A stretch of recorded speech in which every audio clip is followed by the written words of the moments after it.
So, The Last Leaf. It is one of the great short story writers, that is O. Henry. The writings of William Sidney Potter, known worldwide as O. Henry, and they were famous for four outstanding traits: ingenuity of plot, incisive brevity, adventurous choice of words, and the surprise ending. So I'm just going to read The Last Leaf. I can almost see trees with their last leaves, and this story came to my mind, which I'm just going to read.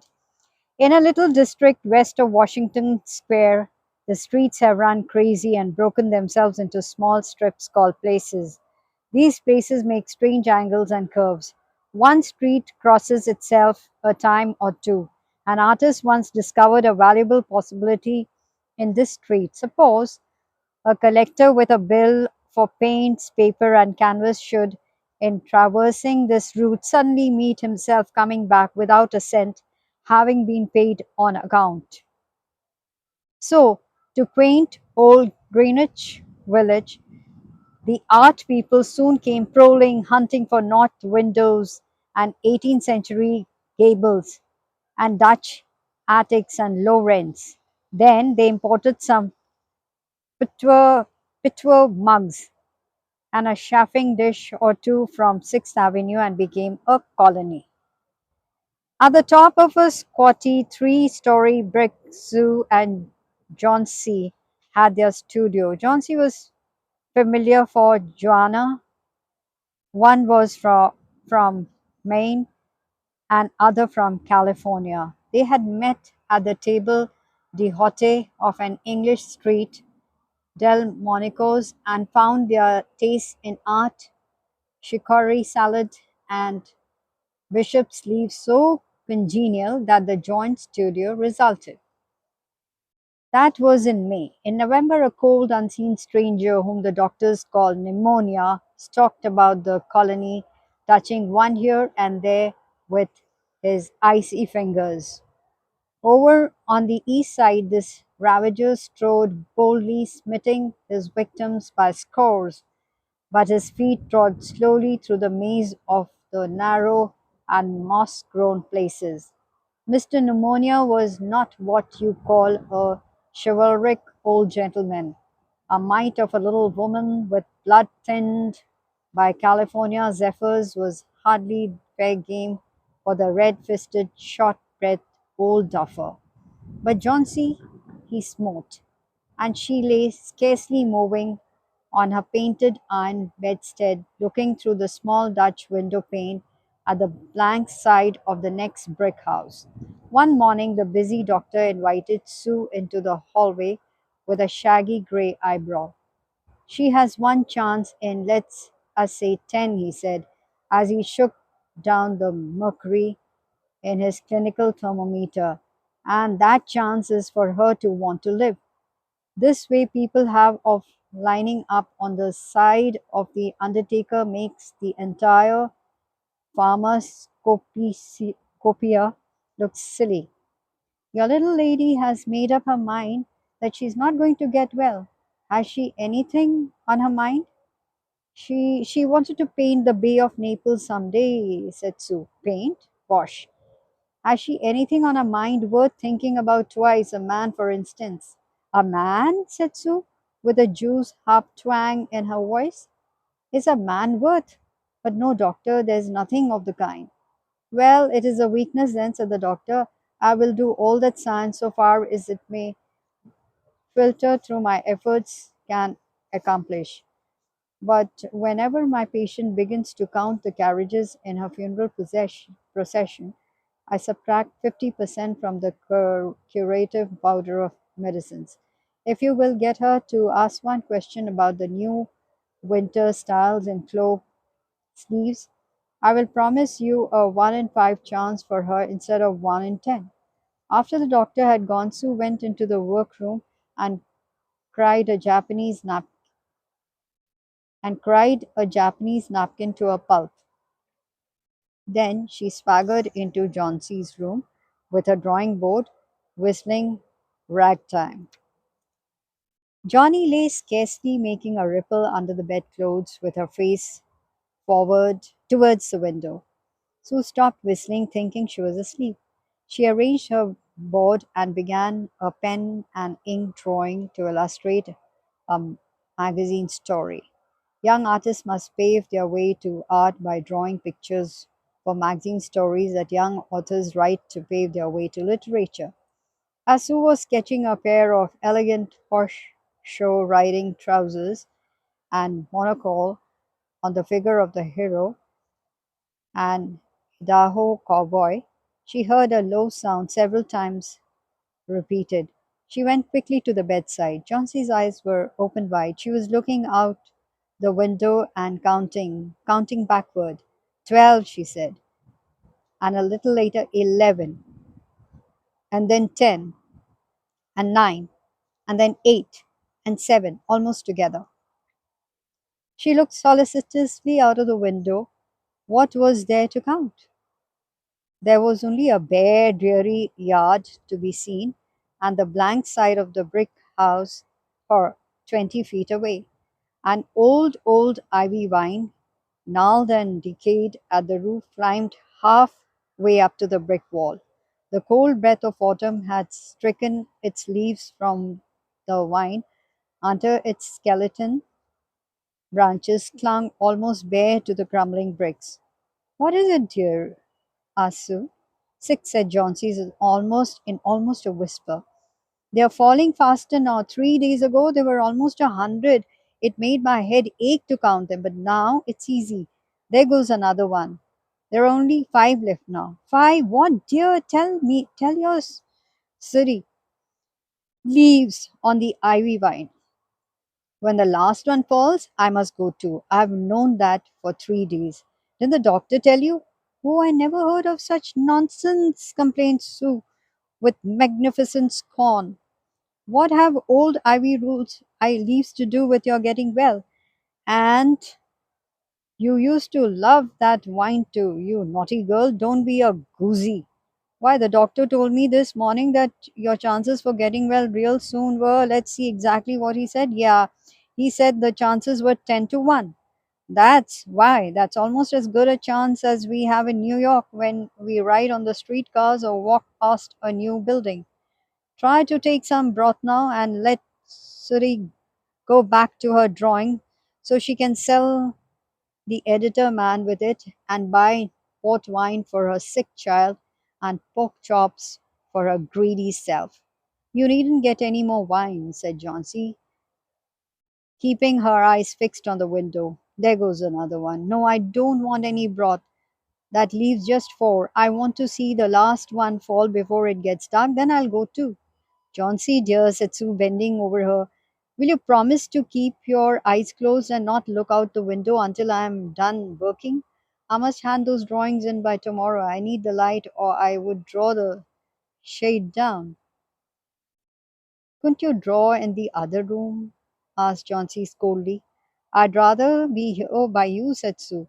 Besides, I don't want you to keep looking at those silly ivy leaves.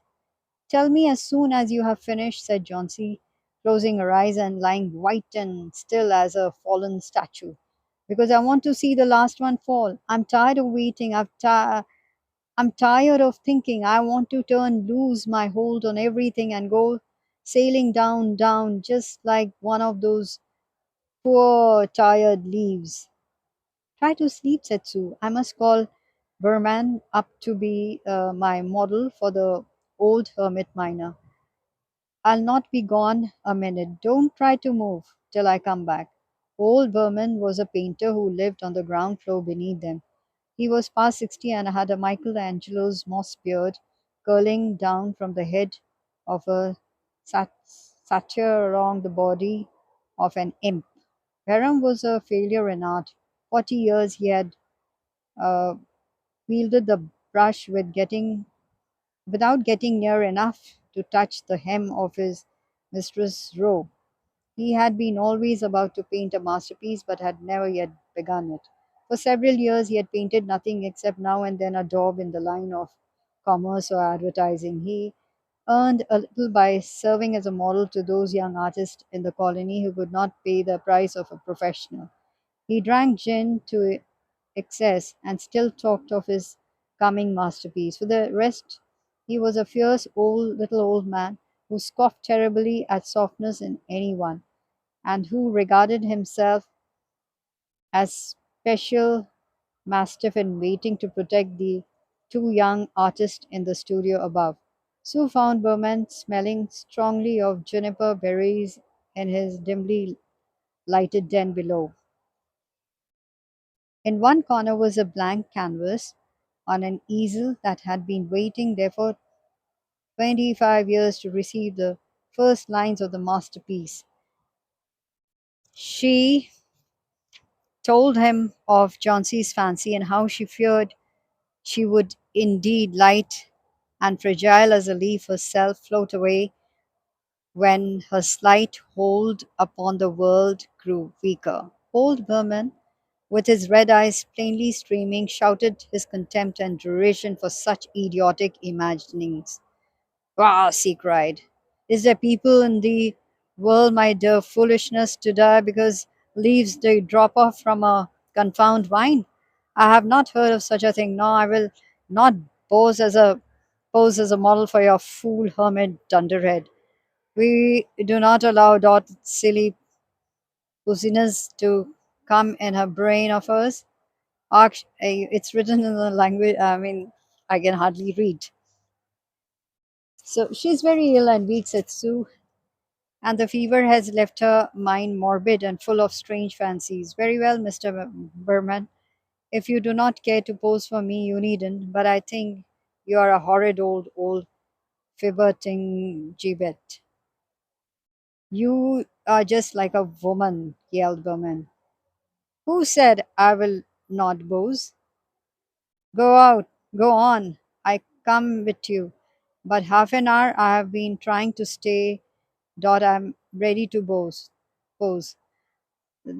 So he comes along. I mean, so this is a person in the old man whom she wants to pose as her model. So he again says, "Someday I will paint, it's written, a masterpiece, and we shall go away. Gata, yes?"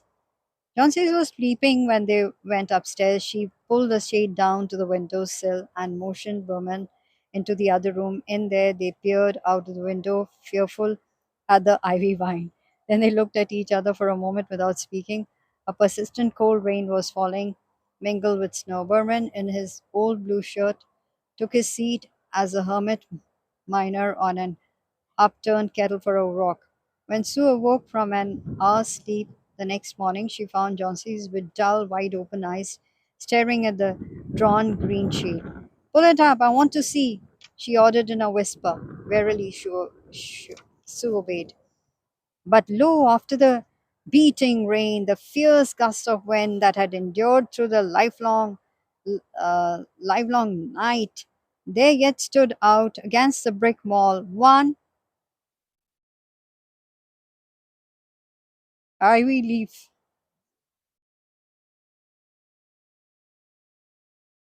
It was the last one on the vine, still dark green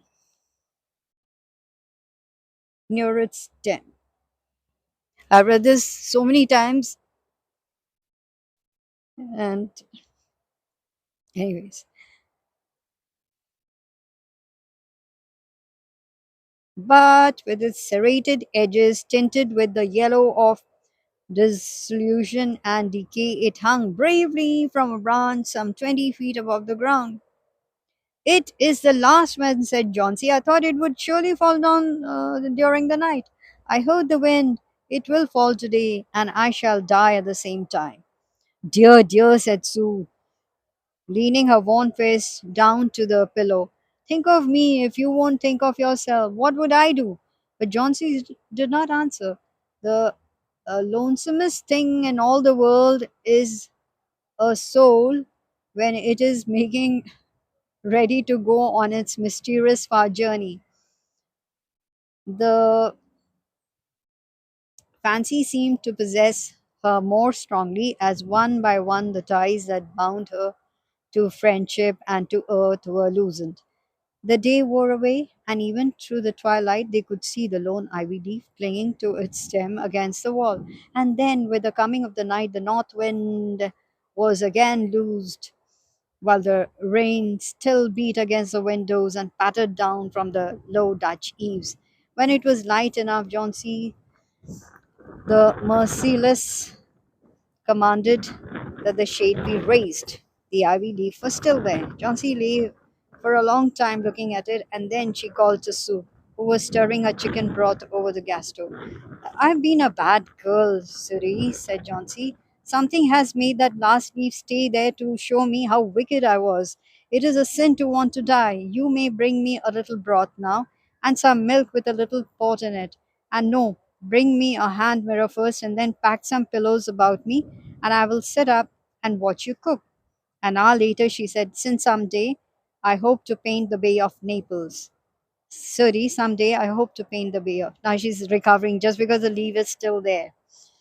The doctor came in the afternoon, and Sue had an excuse to go into the hallway as he left. Even chances, said the doctor, taking Sue's thin, shaking hand in his. With good nursing, you'll win. And now I must see another case. Up downstairs, Berman. His name is some kind of an artist, I believe. Pneumonia, too. He's an old, weak man, and the attack is acute. There is no hope for him, but he goes to the hospital today be made more comfortable. The next day, the doctor said to Sue, She's out of danger, you won. Nutrition and care now, that's all.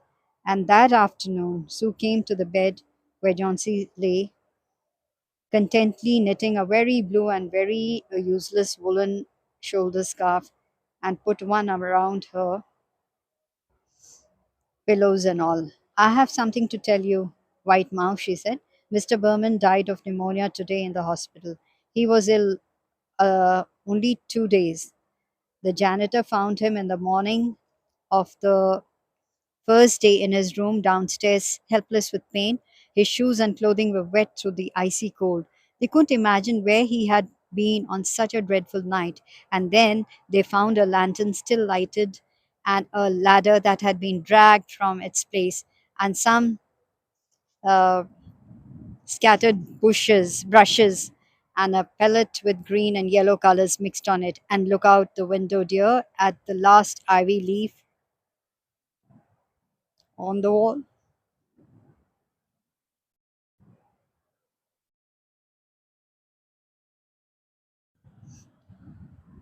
And this is the poignant moment. She asked, Didn't you wonder why it never fluttered or moved when the wind blew? Ah, darling, it's his masterpiece.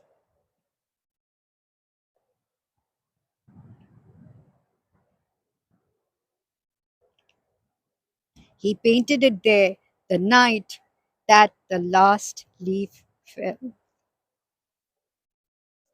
Beautiful. How to such a beautiful story. Really, O. Henry's stories are so good, full of. Sometimes I think I read the. Um, I mean, there's this gift of Magi, and then there was this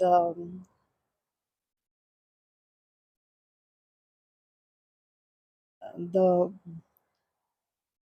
taming of the.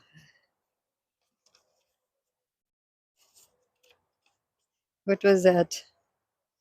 So the gift of the Magi, and the road to destiny, passing of the Black Eagle, hiding of Black Bill. Then you have oh yeah, I read one. If you see my earlier videos, the ransom of the Red Chief. You could, I mean, it was a scream. You could laugh your heart out. And this one is so emotional. It's so beautiful. A must read. O. Henry is Undoubtedly. I mean, he's one of my best short story writers that I'm fond of. And of course,